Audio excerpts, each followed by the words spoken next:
Yeah, hello and welcome to another update video on Ethereum. Well, it has remained or it is a very, very choppy day, very slow day today, very messy price action. There was a bit of volatility, but really we didn't get any major movements. What I want to talk about here is still the daily time frame once more. And then we can also take a look at the shorter time frame, take a look at the micro patterns. It's important, I think, to recognize that we could still be working here on this yellow scenario, and I have no evidence that something more bullish is playing out.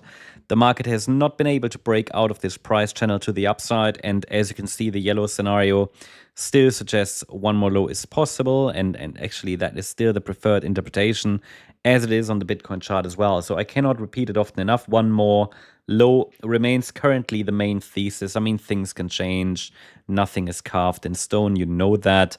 But what can I say? You know, this pullback, it currently is still unfolding, and I can really not give you any confirmation that a meaningful low has formed. Of course, I mean, from the 21st of November low, the market moved up round about 32%.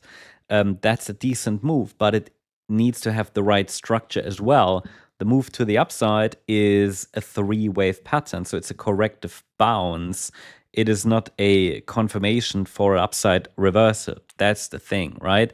So please be aware this can still be classed simply as a corrective bounce with potentially one more low to come in wave 5.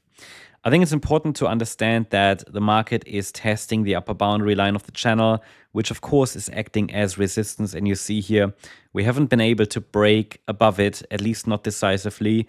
And so far, no daily candle has managed to break, or let's say close, above the upper boundary line of that channel. Very important.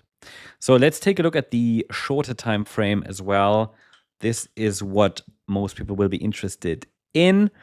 And yeah, what can I say? I mean, we have seen, as you can see, quite a sharp decline here. It's not massive, but it's still quite a sharp decline. But we're now only entering the support area, so it's fine.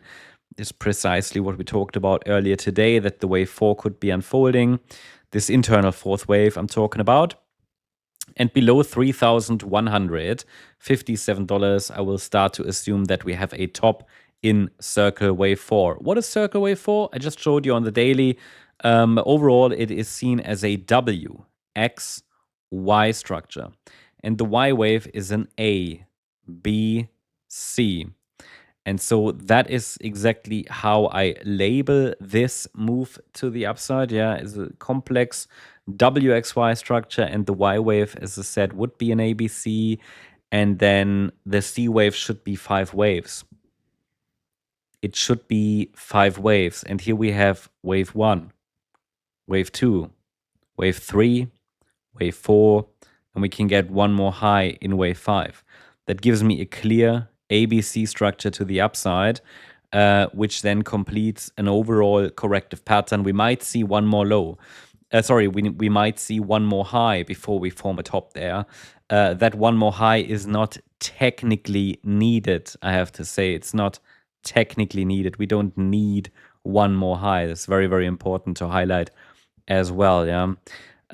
We're currently testing a micro support zone, and I would prefer one more high, but I mean, again, it's not absolutely necessary. We are in resistance. Circle wave 4 is large enough. It doesn't need to extend much higher. And basically the price has reacted exactly to the 50% retracement, yeah? So, I mean, it's all good. It's all playing out as per this yellow scenario. It's just that it could get one more high on the micro. But once we break below 3,157, my focus will shift to the center line of the channel, because the market has shown a lot of weakness below it, below the center line, and the center line itself has acted as support several times here. First resistance, then support, and we could test it again, and below it, it becomes more clear that we are in a fifth wave to the downside, and we get one more low in the direction of 2,260. Bottom line is, I cannot confirm that a meaningful low is formed.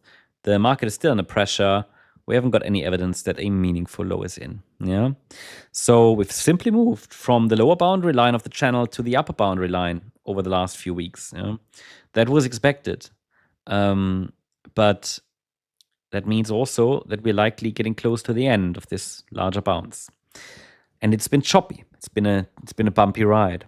So I'll keep you updated. Hope you liked the update. If you did, please hit the like button, leave a comment, and subscribe. And if you're interested in additional updates, then check out our membership as well. Thanks so much. Bye-bye. Thanks so much for watching the videos on this YouTube channel. If you've been thinking about joining MCO as a member, now might be a great time. You can use the link in the video description and apply the discount code right below it. You will get 50% off your first month of our Gold membership, and you can explore everything we offer. It's the easiest way to test the membership, see if it's a good fit for you, and get a feel for the community, join the conversation, and I'm looking forward to meeting you in our member area.